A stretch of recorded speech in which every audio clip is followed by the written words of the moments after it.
Hey there. Ritual here to give a big shout out to you for making it through the hectic holiday season.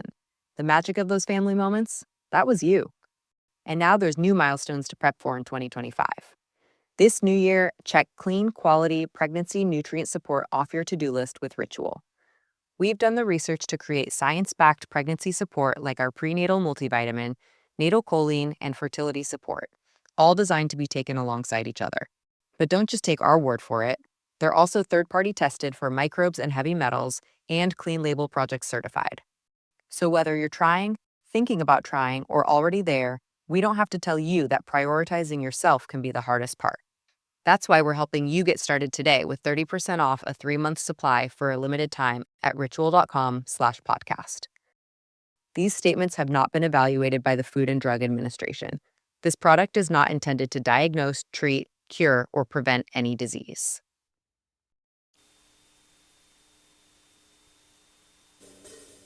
The best late-night conservative talk show in America, Sackheads Radio.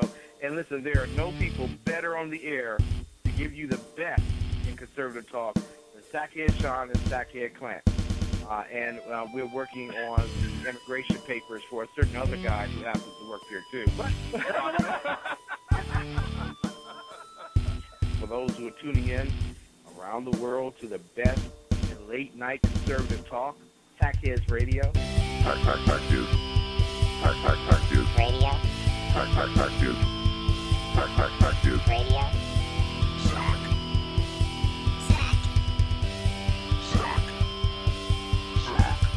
The best late-night conservative talk show in America. In America.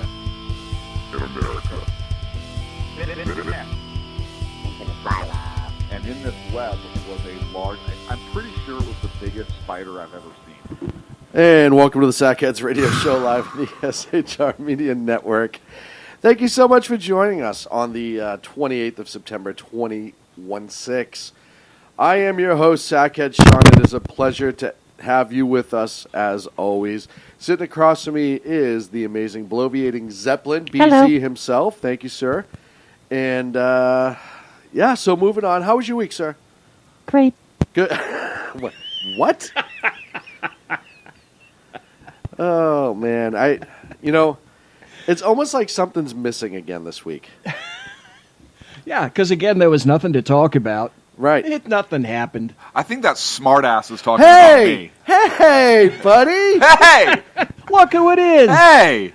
Hi, friend. How you doing, pal? I'm doing swell. How are you? I was commenting to BZ while we were over here screwing off while you were working, that this is I said first, I believe, this is actually my second sober night in about 2.5 weeks. Yeah, I know that feeling. Actually, I don't like this feeling. Actually. It's one of those things, and you have to get used to it. Uh-huh. And mine wasn't as extended. Right. But I was at a conference for a few days. Yours can't get as extended. No. Wait, what are we talking about? Right? I'm sorry. What? Never mind. I apologize. Off topic again.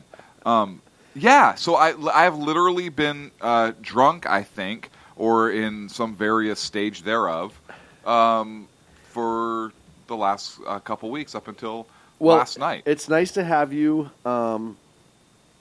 sober? I don't even want to say that, because that's just mean, right? It's almost like you're not a fun drunk. You are a fun drunk. I'm a hilarious. So I have a great story for you. Here's how fun. Did we not talk about stories? Did we not say he's going to have a story? I have lots of stories, but this is one I'm actually going to talk about. Yeah, but we on took air. time out of our week last week to come back and be like, right off the bat next week, the first thing Clint's going to want to do is we're tell gonna hear stories. Right. I nailed it. That's of course. right. Look at General Jackassery, folks. Is this not the time for a story? No, I'm just saying. I just thought it was funny that. No, we knew. So let me tell you We something. knew. The good thing is this. The good thing is this, because as you know, alcohol in areas where scuba diving is prevalent, warmer climates and so forth, can be very expensive, right? So it's always good when there's somebody there who is a cheap drunk. Not me, but people, for example, who drink box wine. Right? Not like he's pointing a finger or anything. Because I know, right? No. Look, I'm No. just saying. One of our bar bills was higher than the other thank God for boxed wine. That's all I'm saying. You picked up a couple boxes, like a 12-pack of boxes of wine for like $1.50. Yeah, over there in Hawaii. You know what was weird though is because everybody in Hawaii, like, they don't really know what good wine is over there. I mean, it's not like Hawaii is a wine country, right? So like a box of wine, and I think they sell it by volume, was like $362. Yeah. Whereas a bottle of Rombauer was like $1.50. It was weird. It's very bizarre. It was very, very bizarre. And of course, she had to have box wine. Well, of course it is. It's her name, right? Right. Box wine. How So else? you don't get that name because you're a Jack Daniels connoisseur. Right. You don't get that name because you're a champagne enthusiast. Right. Your name is Box Wine for a friggin' reason. Look, am I arguing with you right now? No, I'm not arguing with you I just want to make sure everyone knows what's going on. Right. So here's the deal. So after, I don't know, like somebody was down a whole box of wine, and I was down like a bottle and like some rum, and I think there was some some Jameson and ginger. Like there was a lot going on. Right, good stuff. All good stuff. It sounds like too. Walking, stumbling. Yes. Carrying, like leaning. Anyways, on the way back, The blowing out of flip flops. right on the way back up the beach towards the hotel from there was a wedding. Said wedding had to be crashed. Oh no. It was a real life wedding crasher moment where there was dancing and drinking and No, there wasn't fornication, but there was dancing and drinking involved. And what was amazing is the groom came out and was like, "Hey," had no idea who the hell we were. Good to see ya. He didn't even say that. He was like, "Hey, you know what? Fuck it. Come on in. Bar's open." You're my kind of guy, dude. Yeah, I was going to say, I like that guy. I really like that guy. Right. Actually. Now, I have a picture of said evening and crashing wedding, which I don't think either of you have seen yet. Oh, now So now that's a good time. Really? You're going to hold the phone over there? I am That's a good blind as a time. bat, my friend. Yeah. Hold on. I'll Here, even click- get up and come see. yeah, you need to get up and come see this because I'll get up. All right. this is so Okay. Sackhead Clint. Folks, and Clint B-Dub. is holding it up to the microphone, so that's for So everyone everybody can see on it. radio. So It's there you up to go. the You can see it microphone right now. so everybody can see the amazing picture via Outstanding. crashed wedding. Put it this way, if you've ever seen a picture of Clint on his Twitter or he and I in any shot, there's a face he usually has, if we're not being serious. Which he is has never. that face. Which is never. Right. Box wine is immediately adjacent. Right? And then there's a beautiful wedding, or what was, I'm sure, a beautiful wedding behind it. I applaud you, my friend. I Thank you. applaud you. Thank you. It was. Yeah. No, said story had to be told. It went from "Here Comes the Bride" to There you go. "Ole!" Now throw in some poi and a roast pig. Awesome, good times, good Yeah. times. It was amazing. Well, It I'm was glad amazing. you're back. So- We did miss you. No, look, I missed you guys too from that, usually from about 8:30 a.m. to 8:40 before I began drinking again, like that 10-minute period where I was actually sober. I missed you guys. Okay. Well, that's more than I expected. Yeah. No, I totally missed you guys. I didn't even know when Wednesday was. Dude, Is that bad? well, and If you're a facilities manager at a university, you know students rely on the cafeteria for breakfast, lunch, dinner, and the occasional late night snack. So when a dishwasher breaks down and dirty plates pile up, the mess hall can turn messy in the blink of an eye. Enter Grainger. With over 1 million industrial-grade products and fast delivery, the product you need now is never far away. So you can turn that dishwasher back into a lean, clean washing machine. Call, click Grainger.com, or just stop by. Grainger, for the ones who get it done. most people don't. I don't know. I think we may have shared some of this last week. You told us you were off the week prior to last. Right. When you were like, "Hey, just so you know, I'm going out of town." Great. We kind of figured it was going to happen. We all were under the impression you'd be back next week until you texted me an hour and a half before the show going, "Hey, you know I'm not going to be there tonight, right?" I didn't know what day it was. And I was like, "No, I had no idea you weren't going to be here tonight." What day is it, Hubcap? Yes, that was my mind. I was like, what day is this? It was.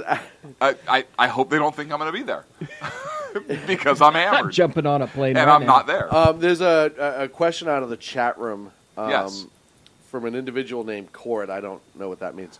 Do y'all play slap the bag with box wine wherever you are in this great country?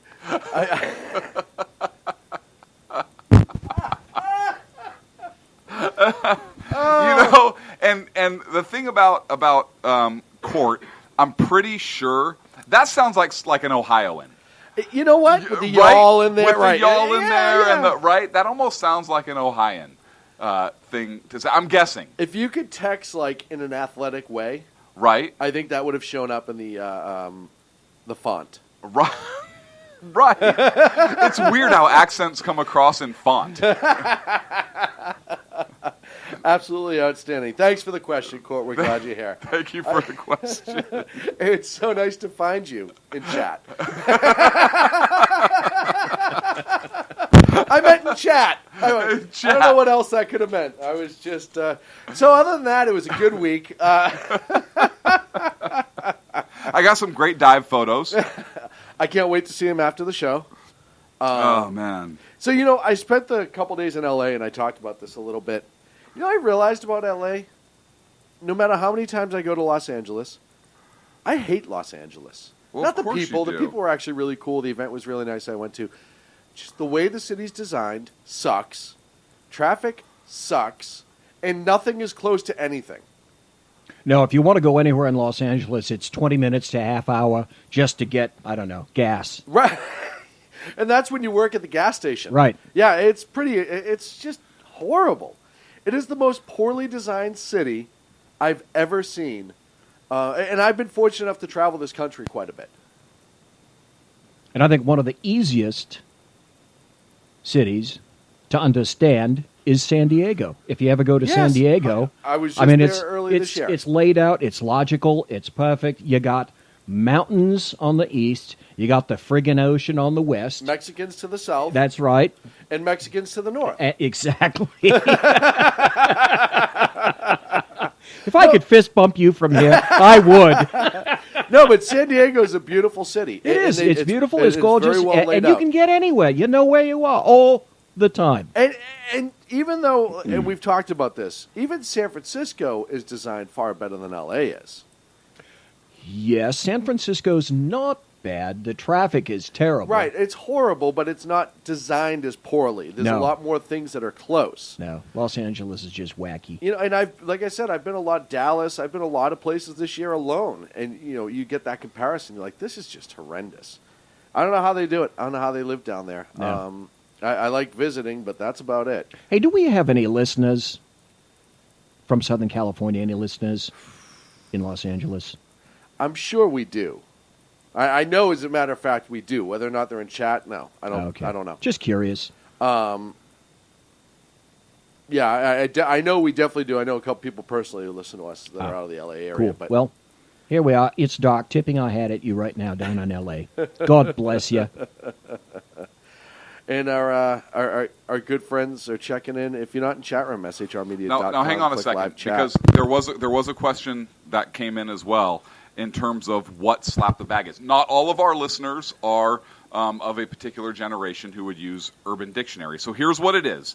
For those who don't know, it's removing the bag of wine inside the box and then passing it around, partaking of its sweet nectar, as you simultaneously hold, pour, and slap the bag of wine. Sweet So nectar. That sounds like an amazing so game. box wine sounds like she has a good friend in Slapbag.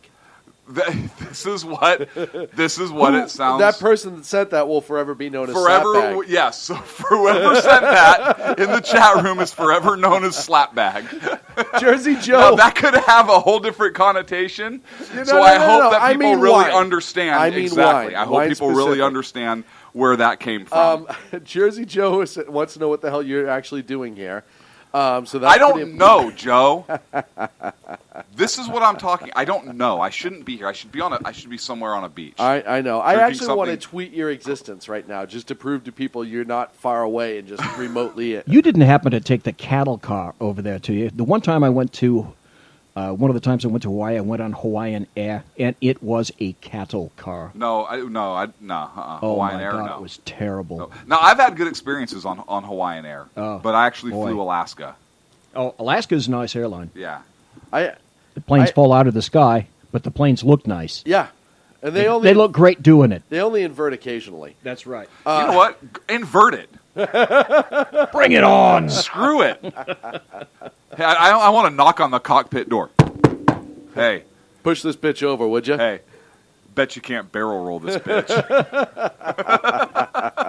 Strange story. Honest to God truth. There's a test pilot flying one of the first Boeing 707s. Yep, rolled it over. He rolled it. Yep, He actually rolled a Boeing 707. yep. And you know what else was? And it was funny. I was just watching the other documentary. Did you know the Concorde got rolled a few times? No. Yes, absolutely did. But I read that article about the test dude rolling a Boeing 707. Yeah, and then good. if you look in there's an actual photograph of this guy There upside most down. certainly is. I've seen it Oh online. my God. Dude, you must be just nuts. Well, because the test pilots back then, right? They wanted to see everything the plane could do and push it to the extreme, no matter what. That's just And astounding. that's what they would do. Oh, let's get into topics because we have so much to talk about. Again, we're just going to piss through this night. We do have a lot to talk about, and our first is surprise Sean segment. Okay. So did you hear about the sailor who was under investigation for not standing for the national anthem A female down in Hawaii, in Pearl Harbor? Pearl Harbor, yeah. Of all frickin' places to not stand for the national, and this is active duty military, Active duty Navy. active duty. Oh, you're right. Thanks for clarifying that. No, I was not insulting No, my no, no, no, friends no, in no, the no, no, Navy. no. I wasn't insulting anybody either. I was Okay. saying a specific for clarifying the specific branch. Don't make me look like an ass. I do that plenty on my own. But no. I meant for clarifying which branch. Yeah. So this broad, right? I think that's fair to say. This broad is active duty in the Navy, Naval Reserve, based out of California. Weird. What?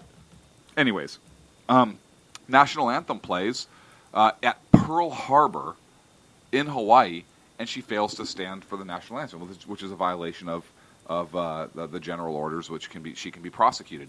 She then, I guess, tweets or something about how she's upset because she could face jail time for not doing it. Yeah, jackass. Yes. You know, Yes. something I want to say, and I know a lot of military people that would agree with me. You do realize when you sign up for the military, you do in fact give up a certain amount of your rights. Yes, you do. And When you sign a contract with the NFL, it's the same thing. right, but when you sign any hold on, contract. I want to talk just the military. Okay, all right. We can go down all those other caveats, but the military, it's very specific in your contractual paperwork. You go through 8 weeks of boot camp, sometimes more. You get into your specialty school. They teach you all of this. And you know what you are and what you are not supposed to do. You are not an individual in the military. You are a member of the military. It's called member for a reason. So I find it absolutely fucking infuriating that this broad would not only have the audacity to not stand up, but then be able to bitch about it. I might go to jail. Hey, listen, I know that it's a crime for me to drive drunk. And if I do it, and get caught, I'm not going to tweet that it's somebody else's fault. No matter what's in her heart or what she believes, the simple fact of the matter is you're supposed to follow orders when you are in the military or any paramilitary organization. If you don't like the country, why did you join? And that, well, because Well, you don't. no, Did free she college. join the country? Free college. Oh, I guarantee you, it was free college. we don't know that. I'm just. I would bet dollars to donuts. Why the hell would you bet donuts? Those are delicious. Right. That's how positive I am. She Wow. wanted free college. Military members and people in chat, if this is a violation of any UCMJ, Could you let us know in It is. chat? Is it a UMCJ? Yes, it is. Yeah, it's under You- the first. It's under the first set of general orders. First, which makes it Article 92. Yeah, Okay, Right. I didn't know it was. absolutely. Is. Okay, UCMJ. All right. I could be 100% on that one.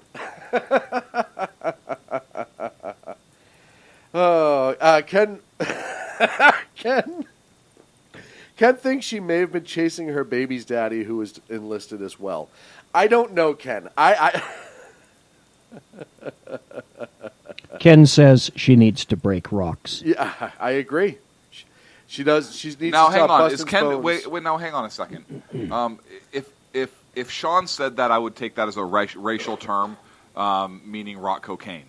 But because Ken said it, it's not racist. All is right in the world again. All is right. Was he referring to rocks of cocaine, as in she should be breaking rocks of cocaine, like because that's what she should be doing on the street, or like rocks in jail? Because I'm trying to paint a picture here. Like Jail- she shouldn't enlist, so she should go be a drug dealer, or she should be breaking rocks in jail. I'm pretty sure it was crack Because you rocks. can't do that According anymore. to Ken, it was crack It was rocks. crack rocks. Okay, Yes. thank you. So, Okay. can we move on now? Joe has an interesting comment in chat. Yes. He said his wife's cousin joined the Marines so that he could get money for college, then said, they can't make me go to war, and they can't tell me what to do. Yeah. Interesting. Which is funny because I think you've officially missed the entire beginning portion when you get sworn in. Yeah. What part of the military did you not get? I bet they would beg to differ. I think he should try that. Yes. I'm not interested in your Yeah, uniform. you know what? Go for I it. just want the perks. Right. Oh, wait. That's like somebody in D.C., isn't it? Yeah. We'll get into that. Let's not get ahead of ourselves. Actually, kids. let's talk about it because it's not on the big board of topics because we have a lot to get to tonight. Okay. All right. Congress actually came together and did something today. Congress grew a pair, Yes. which is amazing. A pair, but they didn't grow the second pair. Yeah. Congress, the Senate first, with a 97-1 vote. Yeah. Harry Reid being the only no vote, and then the House voted overwhelmingly to override the presidential veto of Video? the presidential veto, which will allow the 9/11 victims to sue the Saudi Arabian government for losses for their role in the 9/11 attacks. Right. He vetoed that law, and then Congress comes together in a bipartisan way in an election year Yes. Yes. to override that veto. How scared? So the Democrats overwhelmingly were more afraid of standing with the party and with the president in overriding that law or not overriding the veto than they were in showing solidarity with the Republicans in this case during an election year when the presidential Democratic candidate is being tied to this administration. Yeah. Well, and Am I the only one that thinks that that's huge? Oh, it's really Well, huge. I want to comment. You know, you brought up the election year thing, and maybe for some, but I really believe in my heart of hearts that most of them knew it was the right thing to do. Oh no, I think they were so scared as having their party painted as being against the 9/11 victims than they were about doing the right thing. Exactly. I'm not saying Because you're They wrong. didn't want to be pigeonholed I'm not like saying that. you're wrong on the Right. majority, on a minority of the group, but I think that there were absolutely some that it was the right thing to do. I don't think so, and here's why. Here's why I don't think so, Sean. And look, we will never know what's in their hearts, so we won't know. Right. I don't think so for this reason, and you may be right. A part of me hopes you're right, but I don't think so because you look at how they've conducted themselves with these hearings and these investigations into Benghazi, and now the Clinton email and the Comey hearings, which I know we're going to get into later, and all these things, and they don't care about doing the right thing. They don't care for the country. Look, I mean, we're talking about 9/11 victims. Those are high-profile victims and their families. Right. What about the 4 Benghazi people doing what was right? Americans who were killed there, and the U.S. ambassador. Those aren't high-profile victims or high-profile families in that sense. I understand what you're saying. And you know what? Maybe a little bit is, as Archie Bunkie would say, I'm being a little naive. But I think for some, even, it was just because it was the right thing to do. And I'd like to think that. I have to. Every once in a while, even if I have to put on my blinders to think it, because it helps me restore a little bit of faith in people. Even complete useless wankers, as Congress would be. Whoever said wankers in the chat room, I didn't see who it was, but that's a great term. It's a British term. It is absolutely a British term. It's still a great term. I know. But it's one of those things that I part of the problem that I see with our Congress right now, which is why I think we have more people separating from the quote-unquote American way of life, is because Congress is so fucked up, and it's such a major part of our life that people see it and say, if they're not going to live by the rules and do the right thing, then why should I? You know, they're supposed to be setting the example. There are so many instances of that being true, and sooner or later, DC's going to get exactly that. People will, in fact, begin to pick and choose, just like the federal government does, what they're going to obey. I always said, if you want a tax revolt, if you really want to get something done about taxes, make people pay quarterlies, like businesses. You'll have a tax revolt after the second quarterly. Right, because it's not the one-time cut of things you never see. That's right. It comes right out, and then you begin to understand just how much tax you do pay. And I've said it too. Another great way to do that is to not do weekly withdrawals of taxes from paychecks. Just have the bill show up. Just have the bill show up. Hey, every quarter, this is what you owe. This is what you made. Pay it. Well, I don't have that money. Sorry. Yeah, I agree. I think it'd be a great way to cause a tax revolt. But to get back to my point, that, I think things like this, you have to look at the few who did it for the right reason and look at them as an example and look at it as a positive that Congress actually did something. By the way, the same Congress that has said no to the health care benefits for a lot of the 9/11 first responders, a president who was pretty much on the same boat, et cetera, finally did right by 9/11 for once, right? Because they've done nothing. I mean, you look at how many first responders, construction workers, all police officers, firefighters who have died of cancer after 9/11 that worked inside the trade centers. You can look at all the video, and the first thing I thought of looking at video again after you got rid of the shock and whatnot is, how are those people going to survive in that kind of an environment where there are no filters and you're breathing everything that's in that building? Asbestos. Everything goes into your lungs. Yeah. I'm not even going to justify that comment. But yeah, no, I mean, you had a lot of people who've died since that are not getting treated. No. Or obviously they won't, but they were not being treated when they were alive for their illness. And you can see the evidence is plain on any video that you want. You know exactly how they got it. And everyone knows it. Everyone knows it. And like I said, it's not just the initial first responders. It's the construction workers, all the support It's anyone people. Who was in the area. Absolutely. And if you look, there was a list. I don't have the website in front of me, but there is a going tally with photos of people that have perished as a result of the initial attack, and then those who have died as a result of complications after the fact. Now, I know we have 2 minutes left, and there was a story that BZ had. I apologize for getting off on a tangent, but BZ, you had a good story that you wanted to bring up. Actually, it was on the veto thing that Congress got together and vetoed. I don't know if that's the one you're thinking of.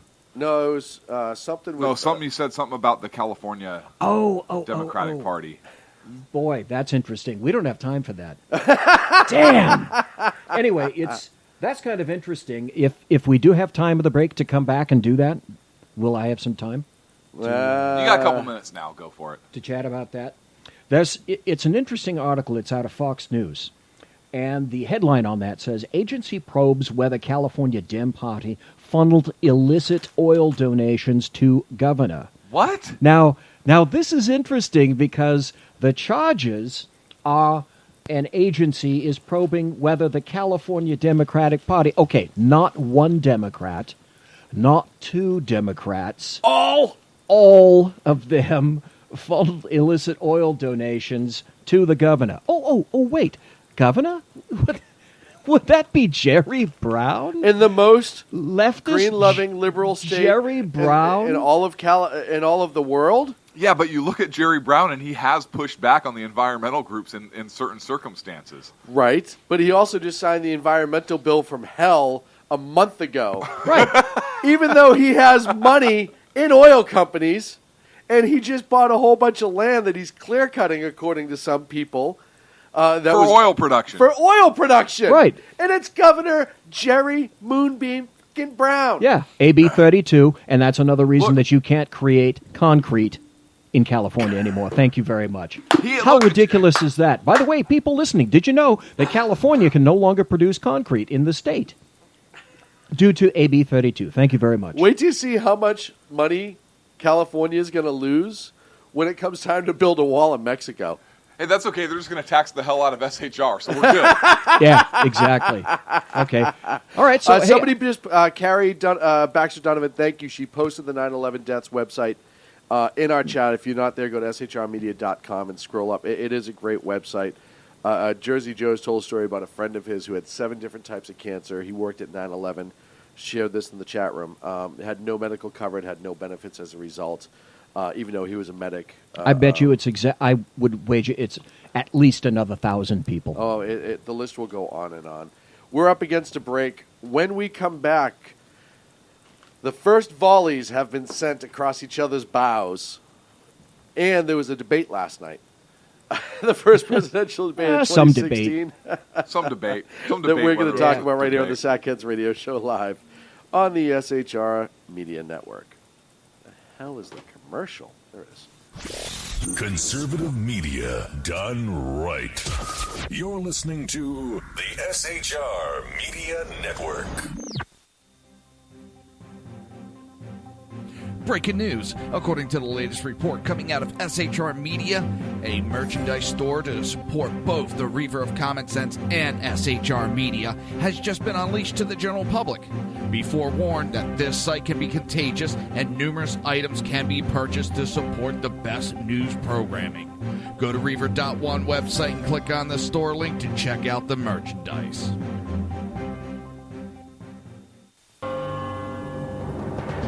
Hello, I'm Matt, a student at Hillsdale College.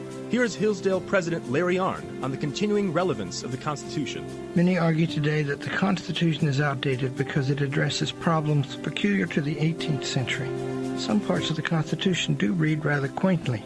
Consider the injunction against titles of nobility in Article 1, Section 9 of the Constitution. But is that so outdated? The purpose of the injunction is to prevent the government granting special privileges to some for partisan reasons. This strikes at the heart of the rule of law. The crony capitalism so common today is a place where the government bestows favors and tax dollars on some businesses to give them a leg up over others. This is exactly the kind of thing the Constitution was meant to prohibit. The Constitution is not so outdated after all. This Constitution Minute was brought to you by Hillsdale College. To join the national conversation on the Constitution, go to constitutionminute.com. Times are dark. The people misled by corrupt politicians, lied to by establishment media, and deceived by the false messages of Islam. A nation in confusion needs a guide. It needs a man with a cane. I'm Dave Milner. Join me on Spreaker, SHR Media, High Plains Talk Radio, Live Rebooting Liberty, and YouTube for a unique brand of commentary on the unpleasant blind guide. Because truth is not always pleasant. In a world controlled by corrupt politicians, You got a business. You didn't build that. a team of ordinary men emerge from the ashes to give voice to the voiceless and hope to the hopeless. Sackhead Sean. Dude, I'm not saying calf was stupid, bro. Sackhead Clint. All good friends of ours usually show up drunk. Also starring Sacco as is the producer. I'm a little bit drunk, 'cause I'm drinking. They are the Sackheads Radio Show. Every Wednesday at 8 p.m. Pacific on shrmedia.com.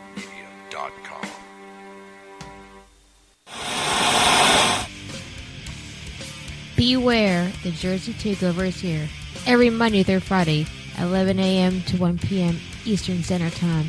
You can catch the Reaver of Common Sense show, hosted by Jersey Joe, right here on shrmedia.com and highplansdailynews.com.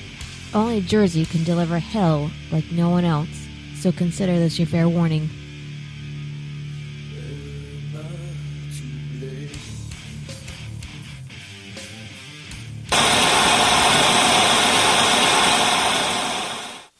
Conservative media done right. You're listening to the SHR Media Network. Welcome back to the Sackheads Radio Show live on the SHR Media Network. Thank you so much. Welcome back to the Sackheads Radio Show on the SHR Media Network. Good to see you back. Welcome back to the Sackheads Radio Show on the SHR Media Network. Glad to have you. I'm glad. So, why did you just unzip your pants, Sean? Put that thing away. You're going to knock a microphone over. It's the Cobra of Love. Put the one stick and forget it. Anyhow, so the first debate was last evening, Monday evening. Today's Wednesday. Monday evening, where Donald J. Trump and the Hill Dog went head-to-head. Some sparks flew. A lot of people said that it was kind of a mundane. A lot of people held back. There was some dumb things said by both parties involved. For the debate? Yeah. But overall, the one line, and I know we're going to go through all of this, but the one line that I think is absolutely amazing is when she went at him for his tax returns. And he said, I'll release my tax returns when you release your emails. That was great. I was just like, he should have just dropped the mic and walked off the floor. How long have we waited for that? Right. That was absolutely outstanding. And the fact when she did go at him about, well, you didn't pay taxes, and he was like, close the loopholes. I did nothing illegal. No, if it's not see, that's such a ridiculous argument about taxes. That like people that are wealthy. Chat room, help me out here. Warren Buffett. Yes. Had said at one time, I don't think wealthy people pay enough money. Well, then Warren, pay more. Pay more. Exactly. Write a check, brother. Another check. There's no limit. Don't talk about it. There's no limit on what you can pay for taxes. Just do it. If you choose to pay more, you can legally pay Yes. more. Dear IRS, here's your second check. Other than that, shut the hell up. And if you're going to do that, yes, don't take it as a tax write-off for next year. Right. No. Right. No, right? Donald Trump is absolutely correct. When you decide that you're going to, is it illegal for all these tax laws for thousands, literally thousands of pages, and there are loopholes? Yeah. Well, if you don't like the loopholes, Close them. close them. Right. Write something else. Right. You know what I'm going to do? I'm going to send the IRS 1 penny more than I owe. No, I refuse. No, here's why. Then when I get into any tax debates with any wing nuts, I overpay my taxes. I'm going to say I voluntarily overpaid my taxes as a conservative. So don't tell me I don't do my part. Well, and listen, we've talked about this before. Come on, that's as good as joining the ACLU just to carry the card. I'm a card-carrying member of the ACLU and the Southern Poverty Center. But we've talked about this before. The Southern Poverty Center. We saw what they did to Romney. You saw what they did to Pepe the Frog. Yes, poor Pepe. But this has been an attack, again, on his status, on his success, versus anything about what he has done or could do as the president. It had nothing else to do, but same thing with Romney. They went after Bain and all this other stuff. It's the tear down the rich guy, right? Well, it's not a fault to be successful. Oh, well, unless you're a leftist, then it's right. evil. And that's the amazing part of how they spin that. And I think she brought up, the few businesses that he has that bankrupt. And I just laughed because Jersey Joe and I talked about this a long time ago on his show, Reaver of Common Sense. I said, what about all the businesses that have been ridiculously successful? He doesn't have his own plane because everything kept going under. You find me another entrepreneur that has the success rate that he has. Yes, is everything going to be a win? Absolutely not. No, and any businessman with assault will tell you that they've made terrible mistakes. They have, in fact, gone bankrupt before. They've learned from their mistakes and attacked things from other directions and been successful. And then perhaps they even went bankrupt again. Right. That's normal. Right. If you don't want people to go bankrupt, if you don't want these chapters to exist, change the law. Right, but they won't. They won't. Jersey Joe's pointing out 97% success rate in business ventures started by Donald Trump. So there you go on that. Clint, your look back on the debate? I thought, here's my thought on the debate. I thought that Donald Trump did fairly well at the beginning, the first part of the debate. He did well. Look, whether you like Donald Trump, you don't like Donald Trump, like Hillary Clinton, don't like Hillary Clinton, think the whole thing's a mess, whatever it is, if you're a reasonable person, in my opinion, you can't. Donald Trump has been there. He's been in the private sector. He knows how to create jobs. He knows how to build wealth. I don't care if his dad gave him $1 million, $14 million. Doesn't matter, because that money would have been pissed away by now if he didn't know what he was doing. Yeah, exactly. Right. If he didn't know what he built that into a multi-billion-dollar enterprise. If he sent some of his manufacturing away to China, I don't care. That's even more proof that he knows what's broken and what is needed to keep business here. I don't hold that against the man, because as a businessman, he's trying to, I don't like seeing jobs go overseas. That's not what I'm getting at. What I'm saying is, he did that when he was in a businessman role, and he needed to ensure his company was profitable. So he knows what forced him to do that. He knows what it takes to keep jobs here, and I believe he there's no doubt that he has the knowledge and the experience to do that. I agree. He has that in spades over Hillary Clinton. And if somebody wants to debate that, I think that would be a foolish debate to get into. How much wealth has the Hill Dog ever created? No, not taken, created. Correct. And this is my point. So I think when Donald Trump was on topic with that stuff, he was hitting her pretty good. Look, he was talking about major tax cuts and reforming the tax code and making the climate more business friendly and so forth, and creating jobs. Hillary straight up said she was going to raise taxes and redistribute wealth. I mean, that has been proven over and over. She's never worked private sector. No, but even so, she was totally complaining about trickle down economics, and we know trickle down economics works because we know what creates the jobs. It's not like that wealth just gets pocketed and no jobs are ever created. Donald Trump slapped the bag. Donald Trump made a great case for himself, right? When it comes to that, and Hillary Clinton painted herself as a progressive, redistributional socialist in that regard. Right. So there's a clear distinction there. Yeah, she was really reaching out for the Bernie supporters. She was, and in that respect, I think Trump had her hands down. Trump started to get away from himself when Hillary went on the personal attacks, right? And he started playing defense.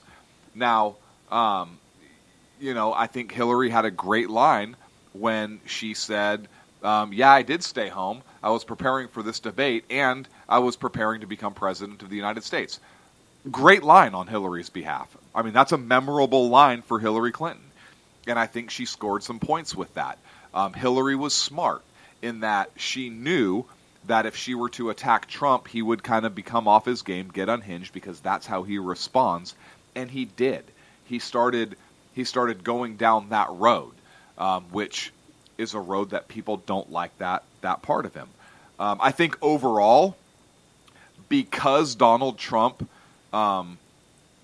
did fairly well in the beginning on the issues because he did better than I think some people thought he would do. And Hillary performed kind of as expected. Yes. And it was a real vanilla debate. Yes. I think that you have to kind of I would call it a draw. There were most of the media networks that I saw put Donald Trump as the winner, except for CNN. The CNN Clinton News Network put Hillary in front. Right. Everybody else put Trump as the By a winner of large that debate measure. by a large margin, Yep. and CNN put Hillary Clinton as Including the, a lot of liberal rags put him ahead. Time Magazine put him ahead. Yeah. But as did Newsweek. But I would say I think that between Donald Trump's economic policy when he was on point and Hillary Clinton doing a pretty good job of staying on offense, to me that was a draw. So I don't think that I think Hillary's in trouble a little bit. I think that she went into this debate. She was already sliding in the polls. Trump was gaining ground. He was gaining momentum. You just ruined sliding down polls. Go ahead. I just said Hillary Clinton and sliding down polls in the same sentence. Brain bleach. One cup, I please, think that right now. I think that she needed to really dominate this debate in order to stifle Trump's gains, and she didn't do that. Let me ask you this as far as his strategy, Clint, and I'll give you plenty of time to respond. Do you think that he intentionally held back a lot and that she kind of came out swinging heavy and early? Like, I don't think she came out swinging. I think she came out swinging early. She swung heavier. Once it was like a shark with blood in the water. Well, I look at like a boxer with rope-a-dope, right? Right. He kind of went out, took his first few pokes, and then just laid back on let her punch herself out. We still have other debates. I'm not throwing this all out now. And I think like she was trying to set the tone, right, with the personal attacks. Well, now those are out of the bag. This is only the first debate. The last couple, or the last one's going to be the most memorable before the polls. Right. She can't go back to the personal attacks on that same level. It's already gone. Right. So in a way, I almost wonder if he didn't go exactly as planned, maybe not word for word, but at least with the strategy. Yeah, look, but then he comes out and he says, yeah, the gloves are coming off. I'm going to hit her hard next time. I think he really has to be careful of that. I think he did himself a service by when she attacked him on women. He really did a service by not having a personal attack, which he could have done. Right. I think that showed people that he took the higher road, right, which is more presidential. I don't think he should come out and hit her on that personal level. I really don't. But he missed an opportunity there to talk about the Clinton Foundation. And the Clinton Foundation taking money from countries that famously mistreat women, such as Saudi Arabia and so forth. So I think there was a missed opportunity there. He also didn't get an opportunity to hammer home the emails. Now, I will say this. I think the moderator made it a little bit easier for Hillary, and I know I may take some heat from that from some folks on the left. Oh, no, I think Lester Holt went light on her. But here's why I say that. Trump got 6 follow-up questions, and he had questions specifics to hard issues, which, look, they're viable issues. I think Trump should have been taken to task on his birther stance in the past, and I think Trump should have been taken to task on his failure to release his income tax records. I think those were fair, and I'm not saying that those were not fair questions. What was not fair is that the moderator did not then come back to Hillary Clinton and hit her on the Clinton Foundation or the emails. Or the Clinton birther. Or the Clinton birther, but even hang on a second. This is what makes me mad about that. Hang on a second. You asked me to respond. Let me finish responding. No, I get what you're saying, but in that case, if I remember right, it was a member of her campaign, and she fired that person. If I remember right. Yeah, but she had some quotes about it. Maybe, but the birther thing was really pushed by Trump. I think if you're looking at Trump's 2 major things to hit him on, I think birther is fair, and I think his tax records are fair. I'm not saying it's not fair, but Clinton, the attack should be on both sides. For Clinton, if you're going to attack 2 things, let's say 2 things. For Trump, those were his. For Clinton, if you're going to hit on 2, I wouldn't hit on birther. I'd hit on either Benghazi and emails, or I'd hit on Clinton Foundation and emails, those 2 things. But she didn't get hit with any of that. And that's why I think the moderator was definitely slanted Clinton, and why that was unfair to Trump. What I was happy about is that Trump didn't personalize it and attack the moderator personally. What I didn't like is when he interrupted the moderator. Because even though he's getting hit, and this is where Trump can get himself into trouble, I think that as in terms of he's trying to be president of the United States, you sit back and you take that, you make the moderator look like an ass, and if you're answering the question and the moderator interrupts, same kind of thing. But I think when he talked over the moderator, I just, every time he did it, I just kind of cringed, particularly when you're Donald Trump and you already have an image issue. Right, but I also feel on some level that he knows he's getting a completely biased media, and one of the things he's done really well is pointing out when it's being biased. He has, but it worked well for the Republican primaries, but people they're not there anymore. He won that primary, that voting block is his. I still think you're going to put it out there. I really do. But those people, the people that are up for grabs right now, those light Dems, those Republicans that are on the fence, those independents, that's not what they want to hear. They don't want to see a presidential candidate getting crappy with a moderator. That's not what they want to see, and I think he's going to get in trouble. He's going to hurt himself with that, and I think that's why Hillary Clinton tried to attack him hard, trying to provoke that response and reaction, and he needs to be careful. I don't disagree. You just think you like to call BS. Well, it's one of the things that he has done well is intentionally said things to manipulate media and get gross coverage. He hasn't, but the game's changed. You can't but has coverage. It has. Because, look, I don't know. He has his block. Right. He has his block. Those people are voting for him. Those numbers are not moving. He now needs to shift gears personality-wise and make himself seem like he can have the temperament to do the job. Well, and I want to get BZ's response to the same question. But I just think that if he can't lose that little bit of that pit bull in him, because his supporters have come to respect that about him. I think that's key. BZ, same style of question. What do you think about the debate? And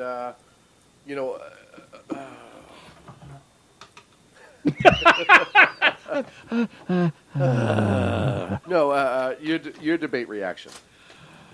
I frankly was a little bit surprised that the number of media sites that came out and said that he won was as highly numbered as it was. I expected the bulk of the media to say that Hillary Clinton won. It was no surprise to hear that CNN said that she won and won large. Right. But it was she interesting. She literally could have fallen asleep halfway through. On and CNN would have called her the winner. Right. Yes, right. Let's put narcolepsy to bed, shall we? So to speak. Oh my God! I just put the two together. Her passing out in the van and that tagline on a T-shirt. 84 million watched this debate. I think that's the most ever in history. Lester Holt proved again who he was. Lester Holt, oddly enough, is from Sacramento. And which is kind of strange. Can I comment about Lester for a second? Sure. I had actually had a little bit more hope. Not great hope. I thought he would have been a little bit better.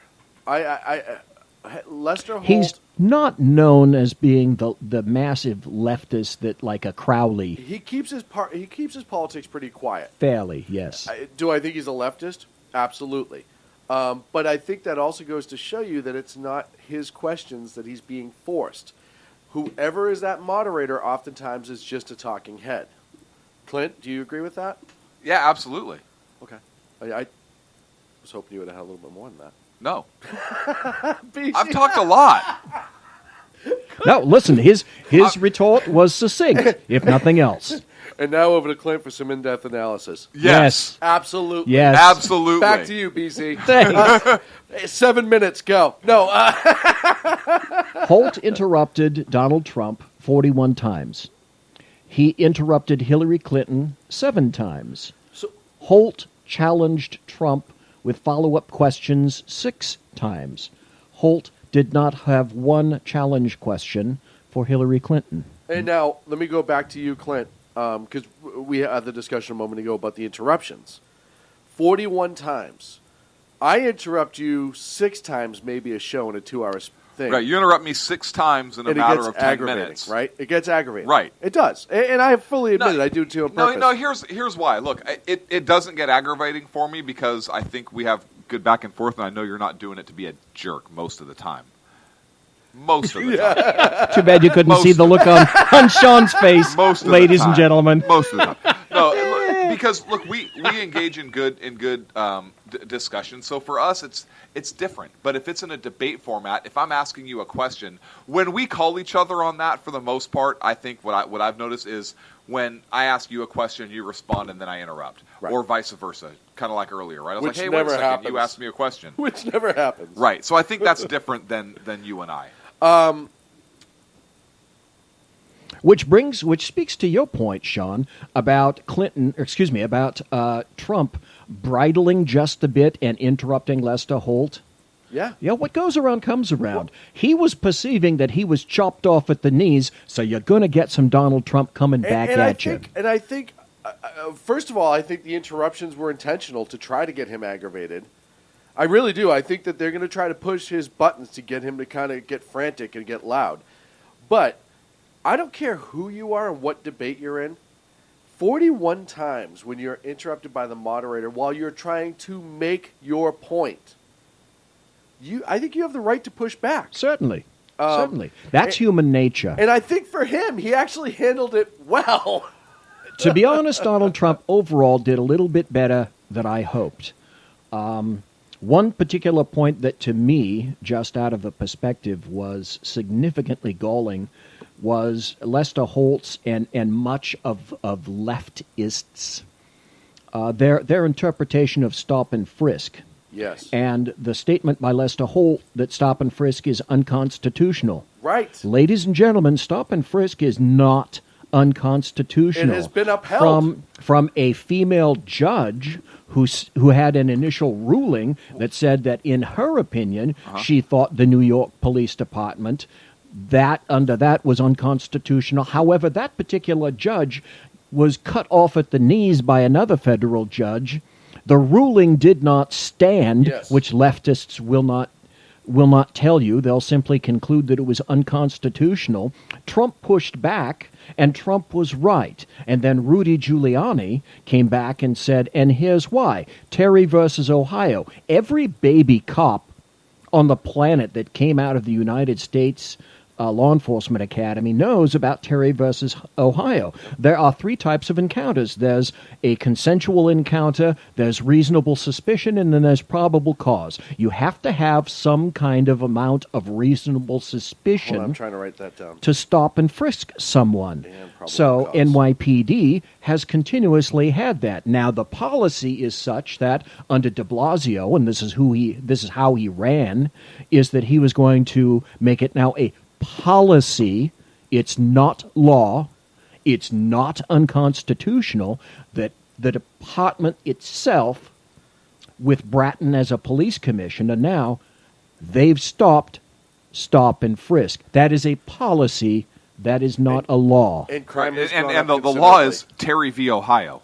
Yes. It's not stop and frisk. It's not stop and frisk. It's Terry v. Ohio. It's been on the books for a little while. 62, like at least a month. Yes, it's from the 1960s. It's never been overturned by the Supreme Court. Like I said, never. BZ, at least a month. It's actually been affirmed by the Supreme Court many of times. They've looked at it and said this case was Terry v. Ohio. I affirm. Yeah, we all agree. But still, Lester Holt, people will take away that falsehood from that debate and say and continue, Donald Trump is a liar, Lester Holt knows what he's talking about. Lester Holt doesn't. Right, Lester must know. He wouldn't have hosted the debate if he didn't know. There were some things that I would very much like to have heard Donald Trump talk about. Okay. And it might be right. You were mentioning that maybe that's his strategy, long-term is game. to not throw everything against the wall in one debate up front. But I would like to have heard him say something about the 5 aides that were given immunity by the FBI, her reckless secret server, the multiple false statements about how her extremely callous actions endangered our national security. Well, and I also think he's waiting for an Assange release. Oh, that's another topic. To go down that. Her basket of deplorables insult towards literally millions of Americans. the Clinton Foundation's 30 pay-to-play, her failures and lies on the attacks in Benghazi. Here's something interesting about Benghazi. My wife was a staunch Democrat until she met me. And initially, when we began dating, she would laugh and say, "Ha, my vote just cancels your vote out," until I actually started talking to her about it. She said, no way in hell, just by watching that movie, 13 Hours in Benghazi, and what they did to our American soldiers, there's no way in hell that I would even remotely consider voting for Hillary Clinton. Yes. Clinton's support for Obamacare, her deep support from and ties to Wall Street, the Veterans Affairs scandals that she arrogantly called, they're not widespread. Her comments saying up front that she wants to put the coal industry out of business, and then you want to go trumping around in Virginia when you're telling all those people there that you want to kill their jobs.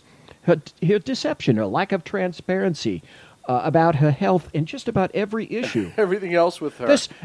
She is such a target-rich environment. And I think that we will see it over time. We're up against a break, but before we go to break, we got to wish a very happy birthday to Kitten. To Kitten, one of the most amazing people that we know, all joking aside in the show. Truly a brother of ours and a man that we love very much. Outstanding talk show host, father, human being, person, and, a great dancer, and that's just by birth. And, of course, I'm talking to the exceptional one, Ken McClinton, the Exceptional Conservative Show. I'm reading that he is 50 today, 50. And I don't believe that because he doesn't look a day over 55. No, he doesn't. I mean, not at all. Not a day Nope. over 55. Nope. So, in an unrelated note, I just want to discuss how crazy it is that the song Happy Birthday is copyrighted. Wait, what? For those people who don't know I thought it was in the public domain. For those people who don't know it, I think we should sing it and then talk about it for a brief second, which is totally different than actually singing it. For Ken, are you down to sing the song so everyone knows what they're talking about? Yes. BZ, will you help us out? Oh, certainly. Okay, 1, 2, 3. Happy birthday to you. Happy birthday to you. Happy birthday, dear Ken. Not Ken. Not at all Ken. Not No, Ken. Kitten. Not Ken. To Kitten. Kitten. I said Kenton. Right, to a kitten. To Kitten. Right. Not specific. Not kitten. to non-denominational. Happy birthday to you. Now, in honor of Kitten's birthday, Camptown races. What? What? What? What? Hey, where are the white women at? Happy Where birthday. are they? They're not here. Happy birthday, Mr. Exceptional One. We love you. We're up against a break. When we come back, Comey was back on the Hill today, and man, is this going to be a fun portion of the show. Right here on the Sackheads Radio Show, live on the SHR Media Network. Conservative media done right. You're listening to the SHR Media Network. Breaking news. According to the latest report coming out of SHR Media, a merchandise store to support both the Reaver of Common Sense and SHR Media has just been unleashed to the general public. Be forewarned that this site can be contagious and numerous items can be purchased to support the best news programming. Go to Reaver.one website and click on the store link to check out the merchandise.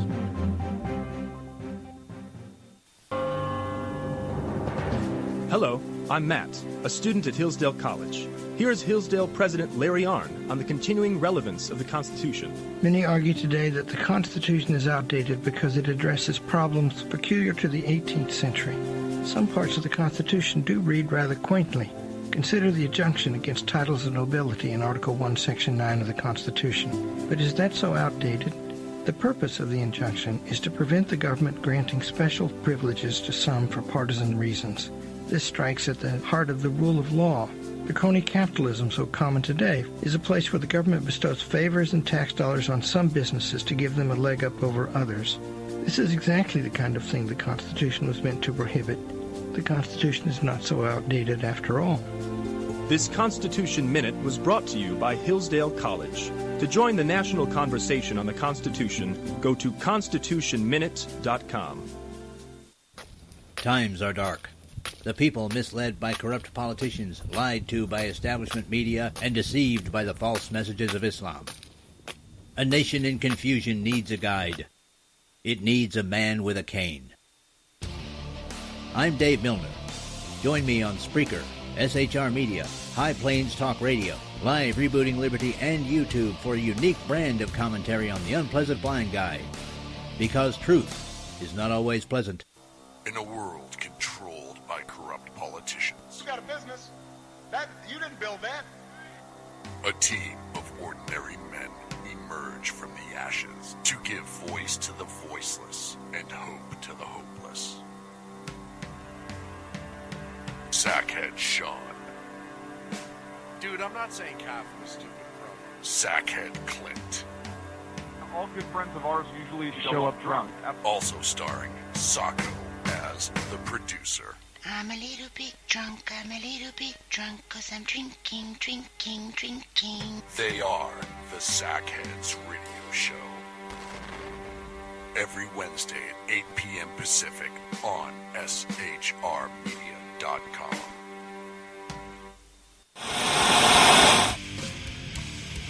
Beware, the Jersey Takeover is here. Every Monday through Friday, 11 a.m. to 1 p.m. Eastern Standard Time. You can catch the Reverb Common Sense Show, hosted by Jersey Joe, right here on SHRmedia.com and HighPlainsDailyNews.com. Only Jersey can deliver hell like no one else, so consider this your fair warning.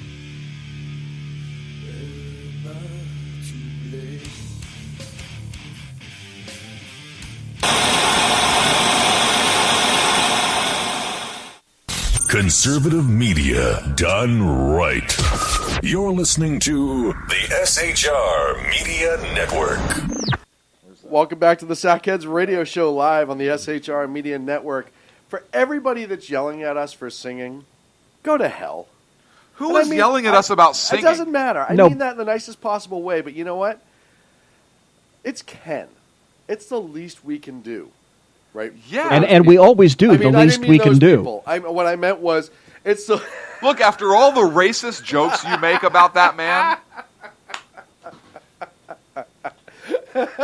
my favorite was when you said, "What do you mean, you people?" Yeah. What do you mean, you people? Oh, look, three-fifths of a person just walked in.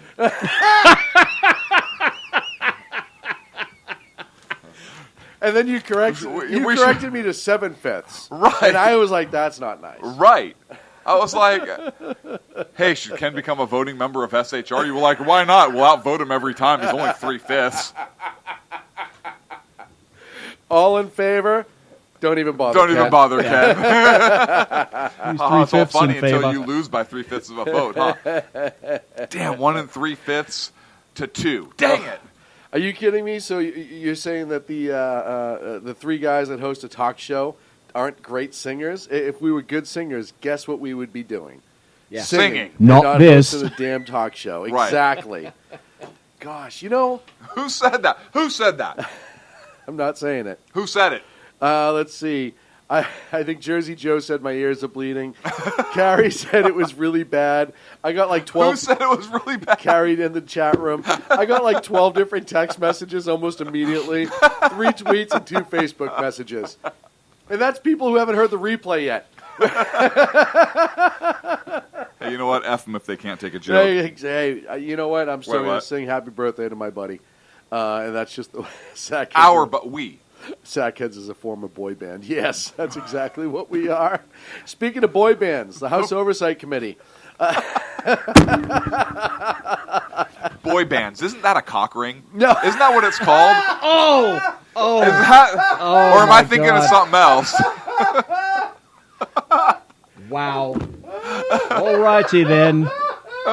The best in late night talk radio. See you next Wednesday night, ladies and gentlemen. 'Cause we can't Yeah. talk. Good night, everybody. Oh, that was a line. After all of that. Yeah, you That know, was the a rest line. the rest of it from now until 10 o'clock is simply superfluous. Oh. You know what? Clint for the win. All right.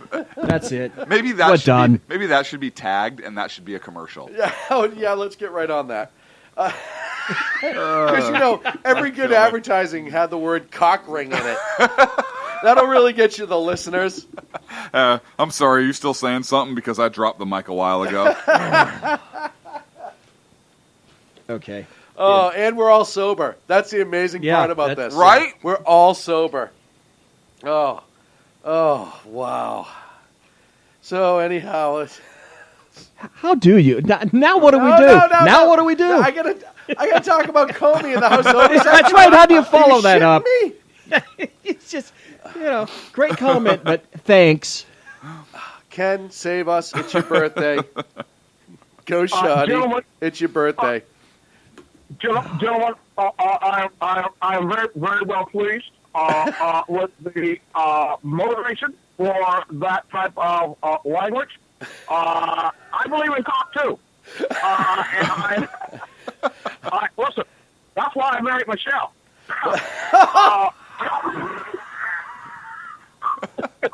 Sorry, I didn't realize we had the president on the phone. I thought the exceptional one was calling in for his birthday. Apparently, I was mistaken. Hey, so first of all, Mr. President, you should have known you were fucked when you married somebody named Michelle. Second of all.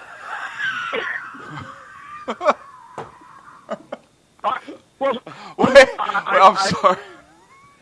Listen, Clint, I'm a big fan of your story, and I was looking forward to hearing your story this afternoon on the radio, especially what you did in the middle of the Pacific, which is why we zoned it all off for you. We love the white spray that you left behind. Great job. Obviously, it's the type of thing that motivates us to keep going with our agenda for climate change, no matter what the climate change is into. Thank you.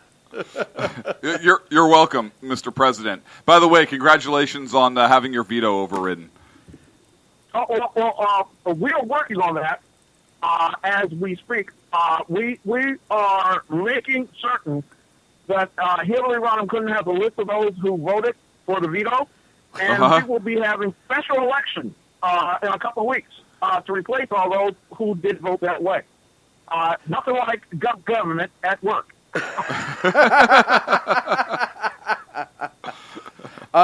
Hey, Mr. President, somebody who saw you speak at the State of the Union this year, and somebody I know you hold in very, very high regard, our friend Ken McClinton has a birthday today. He is 50, which I don't know what 3/5 of 50 is, but I'm going to go somewhere around 30. I'd say so.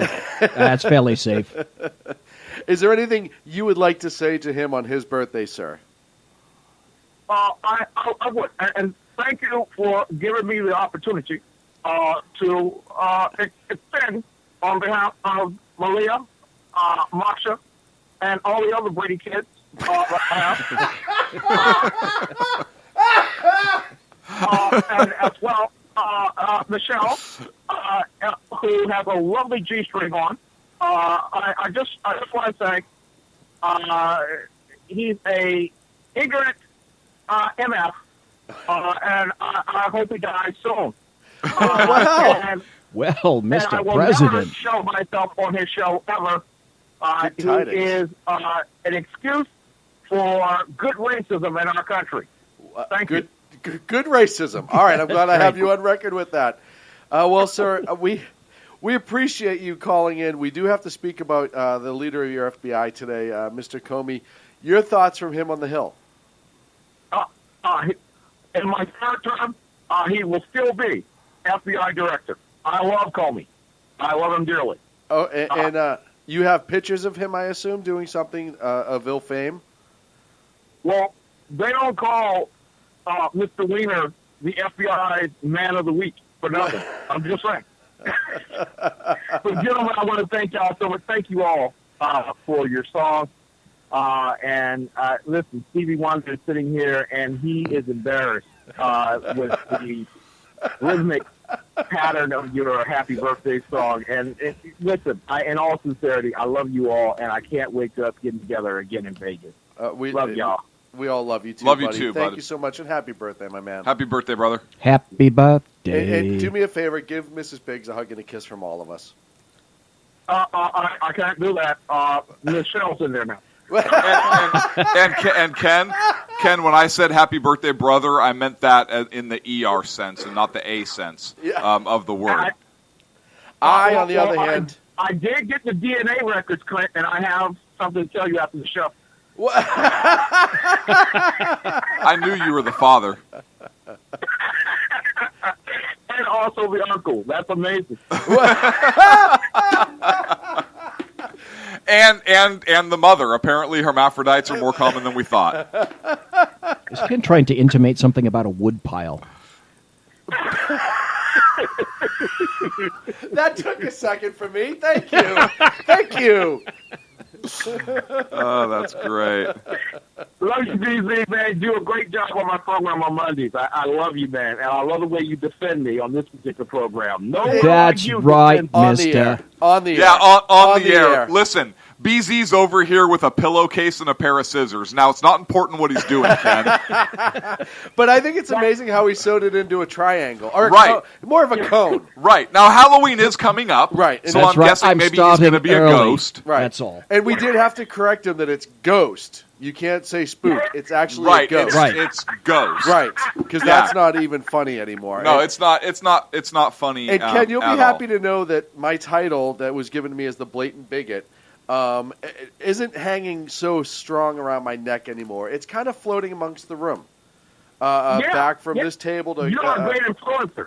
You are a great influencer. And my only detest here is that you allow BZ in the studio with bottles of Ripple that don't come back out. Well, here's the thing, Ken. We have to allow BZ in because something about like geriatrics and like people like in the room. That's right. They're trying to and, Equal opportunity. Equal That's right. opportunity stuff. Clint, I got to tell you something. BZ's not Hispanic. I just want to let you know. Whoa! Whoa! Wait, what? Easy, Ken. What year is it? God. I know, seriously. No, a blatant bigot Ken, apparently. Yeah, Who knew? wow, huh? It rubs off. You know, now that not your skin color, but Right, your skin color doesn't rub right, off. we all know that. now that he's here, though, I think this is a good time to ask the question for all of us here: how much are we going to pay Ken? Oh, that's a good answer. 3/5 of what we get. And we'll talk about that next week on the show. Okay, Ken, because we're going to have to pay him. We just have to. I think we should Exactly. decide The UN fairly says- soon. The UN says you owe me reparations. yeah, but how much do you and pay a so- guy who carries your luggage? Well, depends called on a how tip. far. It's called a tip, right? That's called Right. a tip. and that's to ensure. And since prompt we don't service. tip, obviously we know what he's going to get paid. Listen, I would carry your bags, but unfortunately in Charlotte they burned down the shoe store. So they go with work boots. I can do about that. Oh boy. Oh, I know. We get a roll. Comey's waiting for us. Hey, buddy, we love you and happy Good night. birthday. Happy Ken, birthday, happy Ken. birthday. Thank you. God bless. Bye-bye. Can you start Comey? Because I can't even. All right. How did he get Obama in here? I want to know that. I mean, I know he's in D.C. Right. He was in the house with them. But No. Obama's not in the House. He's in the presidency. No, he's in the house. with The House Ken. is a different No, he's thing. in It's the like house. the with Senate, Ken. the House, and the president. No, not in the house. In the house. Oh, yeah, I got it. Okay, Totally gotcha. different. Gotcha. Sorry. I've been gone. Director James Comey was on the Hill today by the House Oversight Whoa, Committee. was like the Hill Dog? No, not the Hill Dog. Yes. Just the Hill. Because that would have been amazing. yeah, you don't want. I want photos of video. that. If No. anything, she's on him, riding him like a mule. Right. To discuss the investigation into one Hill Dog Clinton in her email, but more specifically today discussed the amount of people that received pardons during the investigation. And there's two different specific types of pardons. Normally, and I'm going to get them backwards, BZ, so jump in because you corrected me earlier and I won't take offense. Essentially, one pardon is to keep yourself from testifying against yourself, essentially. Right. You say something under oath, it cannot be held against you as part of the investigation for prosecution. Right, two types of immunity. The other type of immunity is everything. Hands down, doesn't matter. You're not getting charged no matter what you say, did, whatever. Right. Qualified immunity and transactional immunity. Very good. Now, standard is, in this sort of investigation, that they get the qualified, if I'm not mistaken, which is the lighter of the two. You can still be prosecuted, but nothing for the information you give us will be used against you, or can be used against you. That is the standard with this sort of investigation. What happened with these 5, Mills, Robbie, intern guy who put in all those idiots, is they get the heavier of the two. They get full immunity, to which raises the question that Trey Gowdy and everybody else on the Hill asked, and I have a couple of clips that we'll play after the break. I don't think we're going to get to them before. Why were they getting this special sort of heavy-duty immunity if there was nothing coming from it? Why would you promise this to them? See, the funny thing is about all of this is that to me, little of it makes sense. You can say that tactically, we spoke about this earlier, Clint, I think you mentioned it as well, that they may have decided they were going to go this route because they're looking for larger fish. If you're looking for larger fish, a lot of things that went before that didn't make any sense to me whatsoever. And then the conclusion that he drew after setting out all these various bullet points and parameters about prosecution, and then the numbskull decides that even though he set down all of these particular talking points, he somehow manages to conclude that it's not worth an indictment. You know what? At first, I kind of thought I started going down that same road. And then this thought occurred to me, and the whole thing kind of made sense in my mind. These people were taking these actions, setting up these servers, having these communications. And by the way, it did come out that the president had a pseudonym when he was communicating on this server also. Yes. Did you see that? Yes. Anyways, I digress. But he didn't know what he was talking about. But these people were doing these things on behalf of the Clintons, with a promise, I'm guessing, perhaps, that, oh yeah, I got you, I'll cover you, I got your back. I think that it makes perfect sense that they were granted immunity, not in search of the bigger fish, but to protect them because they were doing something to protect the bigger fish. So this was their payback. Yes. They get their immunity. Because even if they didn't, they knew all along they weren't going to prosecute Hillary, well, then they would have to do something with these other littler people. But I think in order to protect them, you give them immunity with the illusion that perhaps you're going after the bigger fish. And then when you don't charge the bigger fish, you've already granted immunity. And so, King's X, we can't charge everybody or anybody, and everybody's protected. That's what makes sense to me. Well, and until I put it in those terms, I'm sorry, Sean. No, go ahead. Until I put it in those terms in my head, it didn't really make sense to me. Why give immunity? You're going after the bigger fish, then you don't charge the bigger fish. Oh. Right. Well, and when you're doing an investigation and more keeps coming out, and the scope gets wider and wider, 3 points. Why would you take that tool away and never be able to use that again? Unless there is some sort of political reason to do so. Now, like I said, I was talking to somebody very close to me today who made 2 astute points. Number one is Hillary Clinton in her debate in running for president right now is no longer running for president. She's running to save her skin. Because if she doesn't win, there's probably going to be a special prosecutor. There should be. There should be. But and listen, if the special prosecutor comes back and says, "There's nothing. Hey, there's nothing here," right? I would tend to believe that more. But a true independent special prosecutor. You're also going to have a House that'll convict her. Well, the House would have to bring the impeachment. The Senate would convict. But you can't impeach her. She's not in office anymore. Should she? Well, yeah, that's true. You start going down that. But if and she's not going to get convicted. Look, I mean, you had McCain and everything even vote against Clinton's conviction for his impeachment. Yeah, but you know what? This is a different level. I think this is a different level. I agree, but I still think you're going to. I don't think you're going to have enough to convict in the Senate. I don't. Well, but that's if she's elected. Right, if elected. Either way, that was the first point. Is she is fighting for her life more so than just the presidency. And can you impeach somebody for a crime that they allegedly committed prior to taking office? Well, the the position she was in was impeachable. Yes, because But she she's not in that violated position anymore. Right. the but USC codes. that doesn't mean that crimes you committed during that doesn't mean that you can't have some sort of charges levied against you. Charges, I agree, but I don't know if impeachment applies if you're no longer in that position. Well, And I don't know the answer to that. That's why I'm saying I think the answer would be yes on that. I truly do. Well, I think one leads to the other. That they are violations of U.S. codes. Yes. A violation of a U.S. code, if someone decides that they're going to go after Hillary Clinton, if she's installed in office, would then lead possibly, subsequently, to impeachment. But you'd have to go the USC code first. Yeah.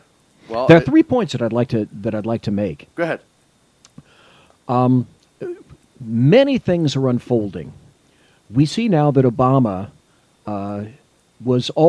has already been involved in this, and let me state the obvious from the land of Captain Obvious and the Department of Redundancy Department, if I might, and that's this. When Obama is sending emails to her private server, her private email was hrc22@clintonemail.com. Now, you blithering idiot, how do you not know that you're sending something to a private email? That's one particular point.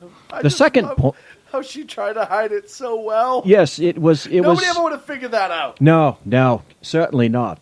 The other point is that Barack Obama knows full well that if she's indicted or an indictment is recommended... That was where I was going on the next... Then it's going to mean possible hands and fingers pointing back at him. What was he doing sending email to a private server when he full well knew it was a private server? Executive privilege. And communicating on that. Executive privilege. And subjecting his communications to security breaches, which has already occurred. Executive privilege. Well, but even with executive privilege, that doesn't mean that That doesn't mean that you have a right to... Right, you can't commit a crime. Well, the under executive privilege was already enacted. agree. Wait 1 minute. Look Executive privilege was enacted Look at because those emails from Barack Obama were not made public. Just the fact that he sent the emails, but the text, the substance, the context was thrown over the blanket of executive privilege. Right. So that's already occurred.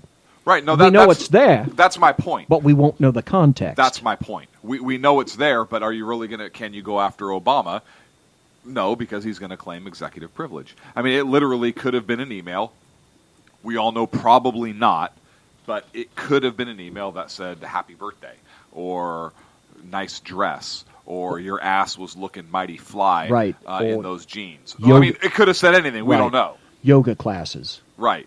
Yeah, weddings. But the other aspect of that is Obama knows that she knows where a bulk of the bodies are buried in the D.C. Boneyard. Oh, yeah. And so if he were to allow or to even go so far as to recommend, though the Clintons and the Obamas absolutely despise each other, they're not going to do that because one hand washes the back of the other. He knows full well that if he recommends that, or if it does occur, she is in fact indicted, then because of the nature of Hillary Clinton, Bill Clinton, that she'll start pointing out all the lovely things that I'm sure are buried in the barnyards of D.C. due to Barack Obama. Well, and again, I think his biggest fear is that if she gets pushed against a wall and has to start talking, she'll spill. Benghazi will come out. Yes. Well, Benghazi, that's my third point. Thank you, Sean. And that's this. Assange is coming. Next week, perhaps week after. I think we're going to find out that Libya and Clinton, we have some lovely gun running going on. I think we're going to find out a lot of dirty information. I think we're going to find out much. Yes, we will. Just before the break, Jersey Joe just sent me a text. She still can be impeached as Secretary of State per a lawyer that he was watching on a talk show the other night who laid it out, how she could still be impeached as her time for Secretary of State. So I would go with that. I seem to remember hearing that before, which is why I was fairly confident about it. And the other biggest takeaway that I wanted to bring up that this person really close to me said is it's scary when you see a guy like Comey, who his whole career has been bipartisan and has done a really good job of staying out of the politics, gets pushed into a situation like this, and will go against everything he knows to be right to save himself on some level. It shows you the amount of leverage those people are holding over him. Yes, I cannot tell you how greatly disappointed I am in James Comey. I do as well. All right, folks, we're up against a break. We come back. We're going to pick up the Comey hearings a little bit. I have at least one sound clip I want to play. It's Trey Gowdy in his entirety. You know how much I love to listen to Trey. Listen to him all day. We'll get all that more on the Sackheads Radio Show live on the SHR Media Network. Conservative media done right. You're listening to the SHR Media Network. Breaking news. According to the latest report coming out of SHR Media, a merchandise store to support both the Reaver of Common Sense and SHR Media has just been unleashed to the general public. Be forewarned that this site can be contagious and numerous items can be purchased to support the best news programming. Go to Reaver.one website and click on the store link to check out the merchandise.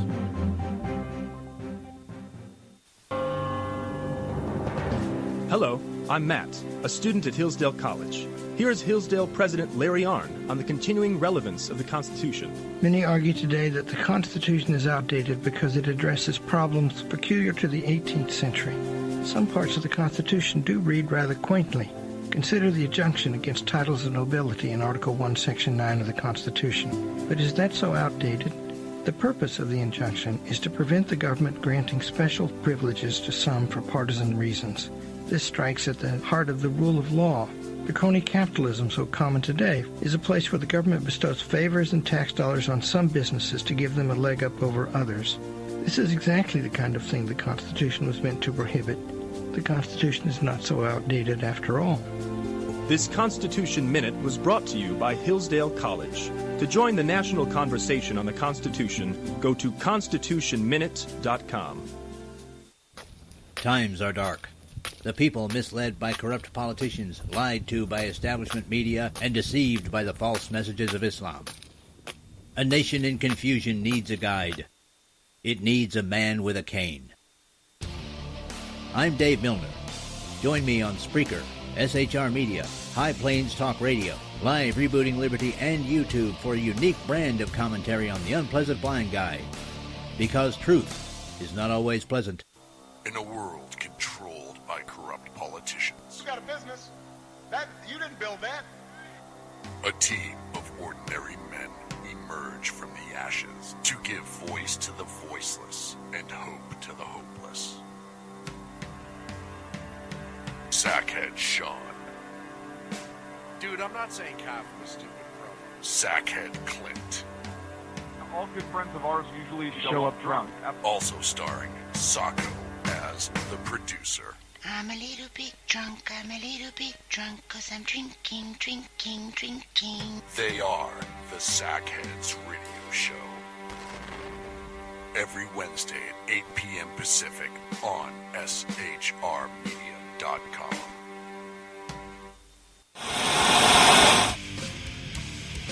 Beware, the Jersey Takeover is here. Every Monday through Friday, 11 a.m. to 1 p.m. Eastern Standard Time. You can catch the Reaver of Common Sense show, hosted by Jersey Joe, right here on SHRmedia.com and HighPlainsDailyNews.com. Only Jersey can deliver hell like no one else, so consider this your fair warning.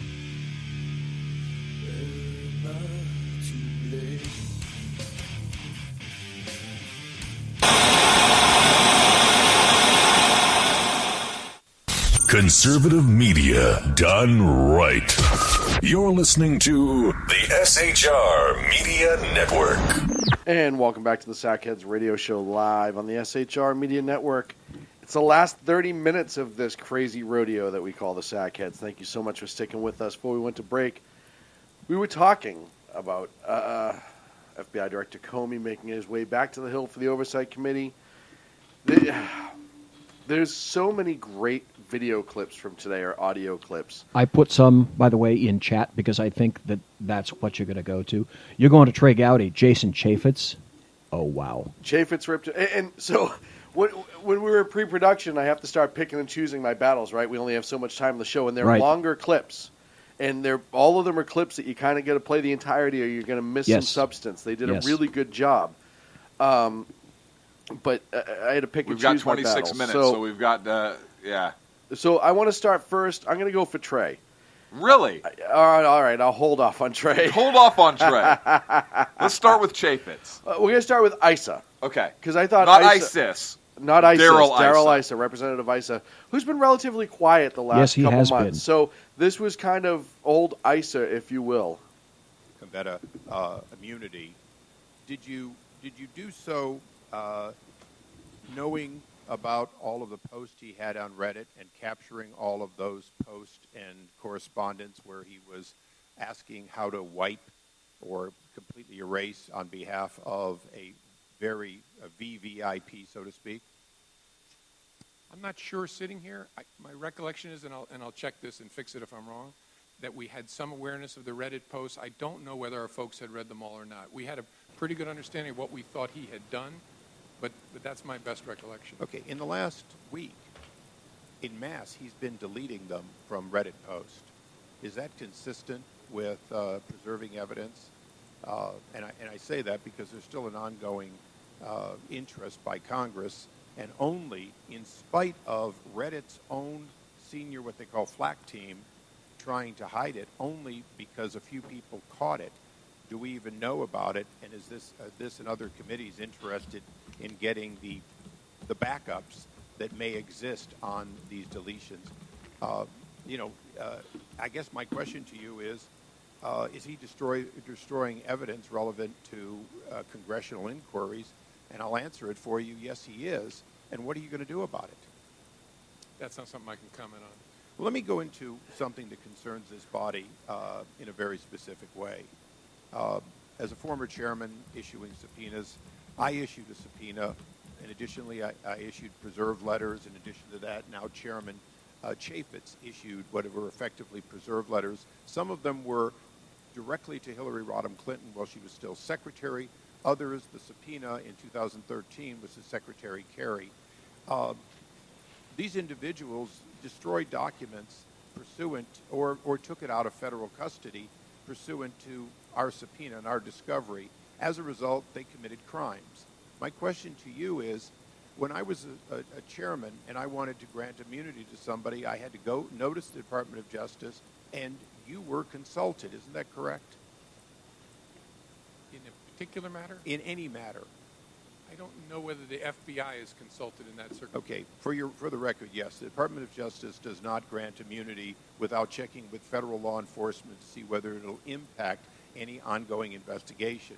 That's the reason we have a requirement to give notice. When the reverse was occurring, you were handing out like candy, according to some, immunity. Did you, or to your knowledge, Department of Justice, confer with Chairman Goodlatte, Chairman Chaffetz, Chairman Smith, or any of the other chairmen who had ongoing subpoenas and investigations? Not to my knowledge. So isn't there a double standard that when you granted immunity to these 5 individuals, you took them out of the reach of prosecution for crimes committed related to destruction of documents or withholding or other crimes pursuant to congressional subpoenas?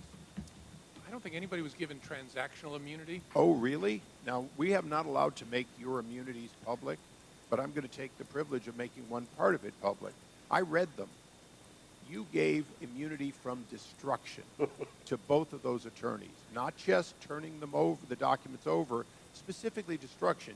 You did the same thing with these other 2 individuals, Brian and Paul Cabetta. You gave them immunity from destruction. Yeah, I don't think, well, again, I could always be wrong, but I don't have them in front of me either. Well, because you don't let us take them out of the SCIF, it's a little hard for us too. But the fact is, when you read them... My answer, I'm pretty sure that what was granted was use immunity. In the case of those 2 people, coextensive with 18 U.S.C. 6001, which means no statement you make can be used against you directly or indirectly. Transactional immunity is sometimes given also by prosecutors, says you will not be prosecuted in any event for this set of facts. I don't think there was any transactional immunity. Well, when I read for both of the attorneys that immunity was granted, it's in both cases said destruction. So that's pretty cut and dry. And ISO wasn't his old explosive self. Remember how animated he used to get? Oh, yeah. He used to get really good at it. And I'm sure he's done a really good job. And I've had my issues with Daryl ISO, but he's done a really good job of letting the new regime kind of start stepping in and taking over, which I give him a lot of credit for. So I thought that was a great clip. It wasn't as exciting, like I said, but there was a lot of good facts there. Yes. He was very measured in his response, which is good, very professional. Can't say it's not. And then catching Comey in what amounts to a lie. Well, Comey said, I don't know, I'm not sure, I could be wrong. He covered his butt. Yeah, equivocate. Yeah. Yeah, he didn't give 100% yes or no. So let's move on, because it's getting a little bit better. And I'm going to go with Chaffetz for number 2. Again, another longer clip, but definitely worth the listen. Oh, yeah. Here it comes. For your accessibility, you have been very readily available, and we do appreciate that. This investigation started because the Inspector General found classified information in a non-secure setting, and the FBI went to a law firm and found this information. They seized at least one computer and at least one thumb drive. Did you need an immunity agreement to get those? It was not. I don't think there was immunity. In fact, I'm certain there was no immunity agreement used in connection with that. So, did it really take the FBI a full year to figure out that Cheryl Mills and Heather Samuelson also had computers with classified information on? No, it took us to that point in the investigation to insist that we try to get them. Were you getting them because they had classified information, or because there was some other information you wanted? No, we thought those were the tools, as we understood it, that had been used to sort the emails. And the investigative team very much wanted to understand, if they could, whether there was an electronic hail of how that had been done. Because the big issue was, what did they delete, what did they keep? But why did you need an immunity agreement? Why didn't they just cooperate and hand them over? The law firm did, didn't they? Oh, yes. That's a question really I can't answer. That's between a lawyer and her client and the Justice Department lawyers. For whatever reason, her lawyer thought it was in her interest to get an active production immunity agreement with the Department of Justice. I want to stop that there for a second, because he knew this immunity was being granted. Yes. So when he says between the lawyer, the client, and the Department of Justice, first of all, he's a representative of the Department of Justice. 2, he's the second highest representative of the Department of Justice on one of the most public cases against a public official and ever, possibly. You knew what was going on. That's exactly my point. It's his job with a political hot potato like this. He was briefed every damn day. Absolutely was. Moving on with him. The FBI interviewed David Kendall's partner, but did not interview David Kendall. Why didn't you interview David Kendall? I don't remember. I don't remember that decision. Going back to this Reddit post, this is put up on July 24th of 2014. You believe this to be associated with Mr. Cabetta, correct? Yes, I think that's right. This is the one that Mr. Jordan put up about the need to strip out a VIP's very VIP email address and a bunch of archived email. This is he's referring to a federal record, isn't he? I don't know exactly which records he's referring to. How is this not a conscious effort to alter federal records? I mean, the proximity to the date is just stunning. Sorry, what's the question? How is this not a conscious effort to alter a federal record? Well, depending on what the record was and exactly what he was trying to do, and whether there would be disclosure to the people they were producing it to, saying we changed this for privacy purposes. I just don't know sitting here. These are documents that were under subpoena. These federal records were under subpoena. They were under a preservation order. Did Mr. Cabetta destroy documents? I don't know whether that was true in July of 2014. They were under subpoena. Did he ultimately destroy federal records, Mr. Cabetta? Oh, I have no reason to believe he destroyed federal records. He used bleach bit, did he not? Yeah, the question is what was already produced before he used the bleach bit. He definitely. The reason he wanted immunity was he had done the bleach bit business after there was publicity about the demand from Congress for the records. That's a potential. Not just publicity. There was a subpoena. Right. That's potential. And there was communication from Cheryl Mills that there was a preservation order, correct? And this is where I worry about the political side of this. Comey is not a stupid man. Right. He knows exactly what Chaffetz is getting at. Chaffetz Yes. is being so apparent in his comments. Yes. There's no mincing words. But Comey is dancing around the issue. And Comey's attempting to be coy, and it doesn't play well with Comey. Comey is attempting to not have himself held in contempt. Yes. Or perjure himself. Correct. He is in total defense mode right now. It's Yes. absolutely frightening. And he's not answering the question. No. Not at all. No, he's So absolutely he's not lying. Right. No, he's tap dancing I don't very think he nimbly destroyed as best the record. he can. He didn't destroy the record. Right. Okay, he altered it. Well, I don't know which records specifically he.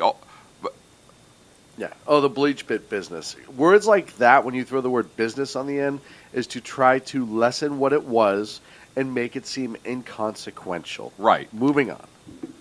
Yes. And he did indeed use BleachBit on these records. Sure. That's why, So that's why the guy wouldn't talk to us without immunity. And so when you got immunity, what did you learn? We learned that no one had directed him to do that he had done it. You really think that he just did this by himself? I think his account, again, I never affirmatively believe anybody except my wife. But the question is, do I have evidence to disbelieve him? And I don't. Stupid man. His account is credible that he was told to do it in 2014, screwed up and didn't do it, panicked when he realized he hadn't, and then raced back in and did it after Congress asked for the records and the New York Times wrote about them. That was his SHIT moment. But that was credible. Again, I don't believe people, but we did not have evidence to disbelieve that and establish someone told him to do that. No email, no phone call, nothing. The hope was, if he had been told to do that, that'd be a great piece of evidence. If we give him immunity, maybe he'll tell us, so-and-so told me to, so-and-so asked me to, and then we're working up the chain. And here's the thing with immunity and prosecutors. And just about anybody who's dealt with this on any level will tell you, you don't give immunity unless you are 100% that you are getting what you want in return. Very rarely will you give immunity on even 80%, because you will have to answer on the other side, like this, why you gave an immunity to a criminal or a potential criminal. And it's very strange to give immunity without being damn close to 100% that you're going to get the information you seek. This is, again, one of the most publicized and public investigations against a public official. Number two to Nixon. I would say this is more public than Nixon. I would say number two to Nixon because of what office he held, and more so than Clinton because he was lying about a blowjob. I'm just saying. That's just my opinion. But This was worse than Nixon. No, okay. I agree with you that what was done was way worse than Nixon. Okay. Way worse than Nixon. I'm just saying that this is more public because of social media. More people are involved in this country. Where is she trying to go right now? And the amount of BS cover-up that has gone with it, and she was acting Secretary of State. And, like you said, the violation of state security, which was not an issue with Nixon. Right. It's a big deal. Nixon choreographed what was basically a misdemeanor in the state of California. Right. Yes. No. That's a viable issue. It was That's in exactly California, a good it was point. A trespassing and a damage to property, a vandalism. That's all Nixon covered up. Right. Right. Moving on. He did indeed destroy federal records, and he was told at some point to do this, correct? Who told him to do that initially? When he was supposed to do it in December, and he didn't do it. Who told him to do that? One of Secretary Clinton's staff members, I can't remember sitting here, we know that. One of her lawyers might have been Cheryl Mills. Someone on the team said, we don't need those emails anymore, get rid of the archive file. This is what's unbelievable about this, because there's classified information, there are federal records that were indeed destroyed. And that's just the fact pattern. Let's go back to this. Here's the other thing that I draw to your attention that is new. September 15th of this year, I issued a subpoena from the Oversight and Government Reform Committee. On these Reddit posts, 4 days later, they were destroyed or taken down. They were deleted. I would hope the FBI would take that into consideration. Again, we're trying under a properly issued subpoena to get to this information. Let's go to Heather Mills real quick. How does in the 2016 interview with Cheryl Mills, she says, quote, Mills did not learn, in the interview report, the interview summary from the FBI, Mills did not learn Clinton was using a private email server until after Clinton's tenure. Back, also, you have this interview with Mr. Pagliano, who said he approached, quote, Pagliano then approached Cheryl Mills in her office and relayed a State Department employee's concerns regarding federal records retention and the use of a private server. Pagliano remembers Mills replying that former secretaries of state had done similar things, to include Colin Powell. It goes then on to a page 10, and this is what I don't understand. The FBI. To which Colin Powell said, "Oh, hell no." No, you're not throwing this black man under the bus. Thank you very much. By the way, I sleep on my back and I have no heart issues, and I don't sleep with a pillow on my face. All of those things were said by Colin Powell recently.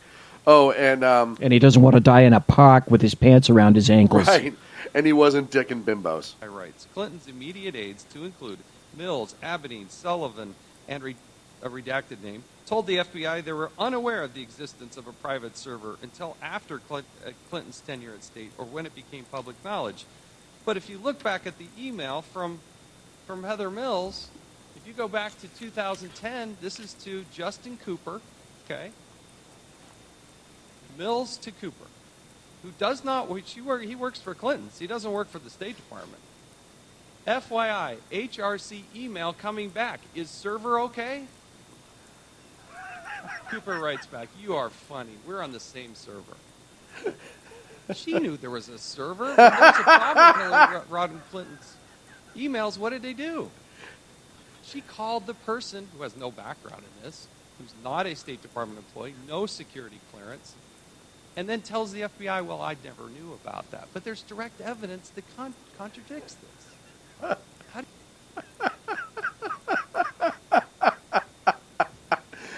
Oh, that's I wanted to hear the follow-up question. How do you come to that conclusion and write that in the summary statement that she had no knowledge of this?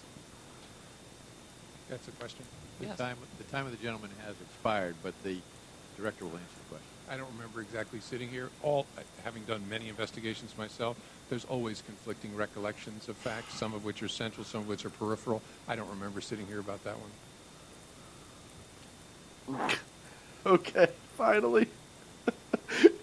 Is something wrong with HRC's email? Is the server okay? Very funny, we're on the same We're server. on the same server! Yeah.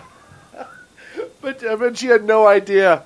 Holy batshit awesome. Is the parenthesis illegal, end of parenthesis, server okay?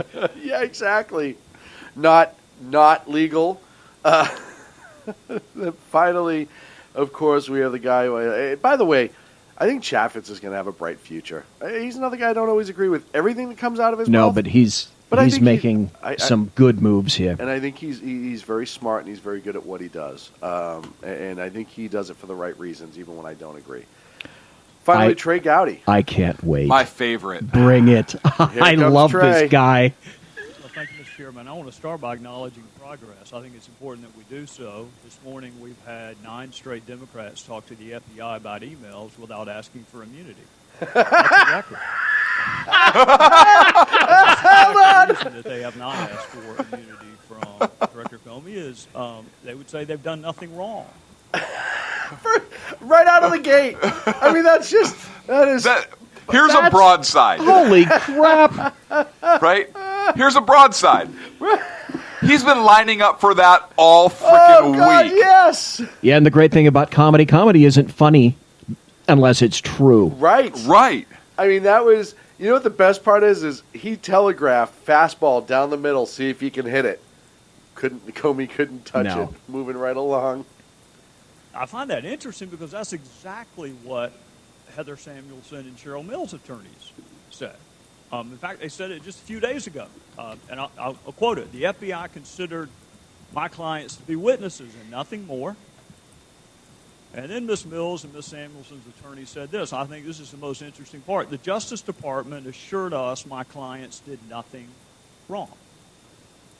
Well, Mr. Chairman, if you're assuring subjects or targets or what witnesses, whatever you want to call them, that they've done nothing wrong, it does beg the question, what are you seeking and receiving immunity from? I mean, if you've done nothing wrong, laptops don't go to the Bureau of Prisons, Mr. Chairman. People do. So the immunity was not for the laptop. You can indict a hand sandwich. That's an old lawyer saying. Go ahead, Clint. First of all, the lawyer in Trey Gowdy is amazing. Is clearly just an amazing man, amazing representative, amazing insight. This is a man who was a U.S. attorney. Yes. Right. So he knows a thing or two about this whole process. And that's what I love. I mean, his comments are great on their own. But listening to those comments through the optic that this man was an assistant U.S. attorney. And he knows all those tricks. And he knows all those tricks. And he really knows what he's talking about. So to hear him comment on this is just fascinating to me. And just knowing that background about him just enhances his handling of Mr. Comey. Your appreciation of his tactics, because Absolutely. he's thinking tactically. Absolutely. Moving on. Yes. The immunity was for Cheryl Mills. And if the Department of Justice says you've done nothing wrong, it does beg the question of why you are seeking or receiving immunity. And it could be, Mr. Chairman, for a couple of different. It could be for the classified information that was the genesis of the investigation. It could be for the destruction of federal records, which came from that initial investigation, or it could be both. Mr. Comey, I want to ask you this: did the Bureau interview everyone who originated an email that ultimately went to Secretary Clinton that contained classified information? I don't think so. Nearly everyone, but not everyone. Well, you and I had a discussion the last time about intent. You and I see the statute differently. My opinion doesn't matter. Yours does. You're the head of the Bureau. But in my judgment, you read an element into the statute that does not appear on the face of the statute. Again, we had a AUSA. discussion about intent. So why would you not interview the originator of the email to, number one, determine whether or not that originator had a conversation with the secretary herself? A handful of people who the team decided it wasn't a smart use of resources to track down. One was a civilian in Japan, as I recall, who had forwarded something that somehow got classified as it went up. And the other were a group of low-level State Department people deployed around the world who had written things that ended up being classified. Nearly everyone was interviewed, but there was a small group that the team decided it isn't worth the resources. Well, to that extent, if you interview the overwhelming majority of the originators of the email, will you make those 302s available to Congress? Because I counted this morning 30-something 302s that we do not have. Okay. I'll go back and check. My goal is maximum transparency, consistent with our obligations under the law. I'll check on that. Well, and I appreciate it for this reason. Intent is awfully hard to prove. Very rarely do defendants announce ahead of time, I intend to commit this crime on this date. Go ahead and check the code section. I'm going to do it. That rarely happens. So you have to prove it by circumstantial evidence, such as whether or not the person intended to set up an email system outside the State Department, such as whether or not the person knew or should have known that his or her job involved handling classified information, whether or not the person was truthful about the use of multiple devices, whether or not the person knew that a frequent emailer to her had been hacked, and whether she took any remedial steps after being put on notice that your email or someone who's been emailing with you prolifically had been hacked. And whether or not, and I think you would agree with this, Director, false exculpatory statements are gold in a courtroom. I would rather have a false exculpatory statement than a confession. I would rather because have then you can someone impeach the hell lie out of it. about something and it be provable that that is a lie, such as that I neither sent nor received classified. Hold on, because BZ has something he wanted to say. BZ literally jumped up out of the chair, fist bumped himself in the air as he spun around, did the splits, touched his toes, and sat back down with an expletive. Was my mic hot when I said that? That was great. Well, then I apologize for that. But that's true. An exculpatory statement is enormous. Is massive. You want that. You absolutely want that. Absolutely it's every bit as good, if not more, than a confession. Absolutely And the reason for that is you can impeach it. Yes, you can. And it is amazing. Those of you listening at home, it is 10 o'clock. We are going to carry over just a couple more minutes. I just want to finish this 3-minute, and then we'll wrap up the show. And we want to welcome T. And we want to welcome the Bone. The Bone is here, ladies and gentlemen. And I have one final point when you're all done. Roger that. Let's go. Information. Such as that I turned over all of my work-related emails. All of that, to me, goes to the issue of intent. So I got 2 more questions, then I'm going to be out of time. For those who may have to prosecute these cases in the future, what would she have had to do to warrant your recommendation of a prosecution? If all of that was not enough, because all of that's what she did, if all of that's not enough, I mean, surely you cannot be arguing that you have to have an intent to harm the United States to be subject to this prosecution. I mean, that's treason. That's not a violation of this statute. No, I think we'd have to be able to prove beyond a reasonable doubt a general awareness of the unlawfulness of your conduct. You knew you were doing something you shouldn't do. And then, obviously, that's on the space of the statute itself. Then you need to consider, so who else has been prosecuted and in what circumstances, because it's all about prosecutorial judgment. But those 2 things would be the key questions. Can you prove that the person knew they were doing something they shouldn't do, a general criminal intent, general mens rea? But the way to treated other people similarly. The way to prove that is whether or not someone took steps to conceal or destroy what they've done. That is the best evidence you have that they knew it was wrong, that they lied about it. It's very good evidence. I always want to look at what the subject said about their conduct. Well, there's a lot. There's a lot. If you saw her initial press conference, it all falls under the heading of false exculpatory statement. I'm out of time, Mr. Chairman, but the director did. You started off by giving us examples of things the Bureau has done.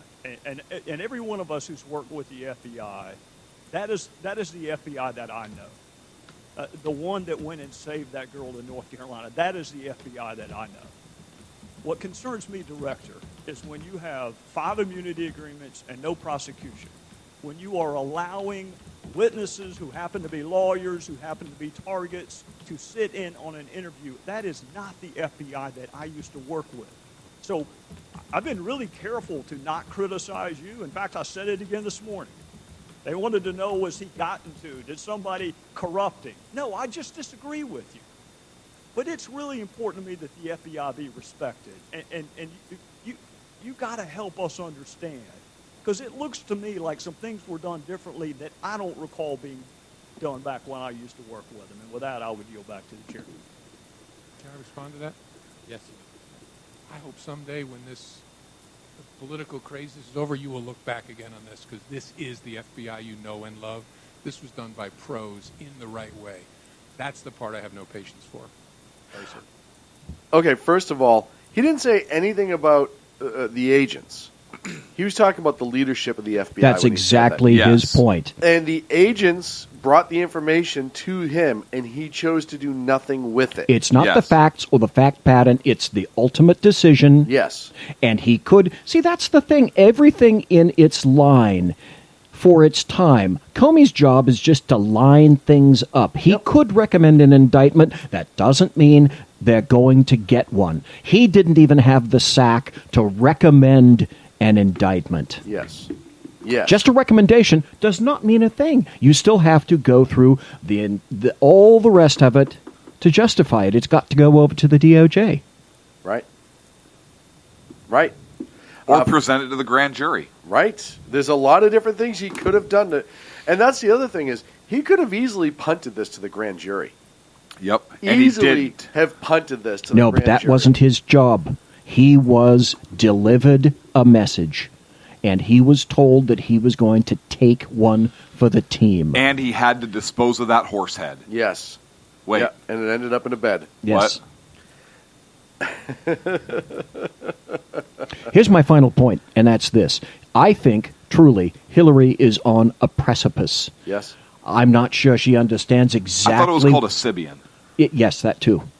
I'm not sure she truly understands. I think she does understand, and I don't think the rest of America quite understands just what kind of a precipice she's standing in front of, and that should Assange reveal some things, I think she could fall.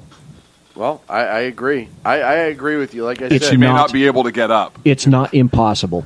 She needs her life alert. Right now, she needs her career alert because she's lying on the ground. She needs an election Your alert. friend was amazingly insightful when he said that. Yeah, and I agree with that. I think it's a great statement. She is fighting for her freedom in her life right now. Yep. She's also fighting to maintain what little legacy the Clintons have left, which I'm sure Bill is pushing her hard on too. Is, hey, it's not just you. You said hard on. You said Bill and hard on in the same, same sentence. Just so you know. No better way to end the Sackhead show, folks. Ladies and gentlemen, that was the Sackheads radio show Nice, for the 28th Clint, of September nice. 2016. Thank you for hanging out with us for a few extra minutes here on Sackheads. For the bloviating Zeppelin, Sackhead Clint, I am Sackhead Sean. We will see you next Wednesday night, 8 p.m. Pacific, 11 on the East Coast. Make sure you check out all the other great shows here on the SHR Media Network. The Exceptional One, Reaver, Common Sense, Unpleasant Blind Guy. Make sure you check him out. He's been back and full of moxie lately. Of course, check out our good friends over at Pundit Press. Dan Butcher, the second best newsman in the business, runs it all. Make sure you have a great week. We'll talk to you soon. The best late-night conservative talk show in America, Sackheads Radio. And listen, there are no people better on the air to give you the best in conservative talk than Sackhead Sean and Sackhead Clint. And we're working on the immigration papers for a certain other guy who happens to work there too. For those who are tuning in around the world to the best in late-night conservative talk, Sackheads Radio. Sack News. Sack News. Radio. Sack News. Sack News. Radio.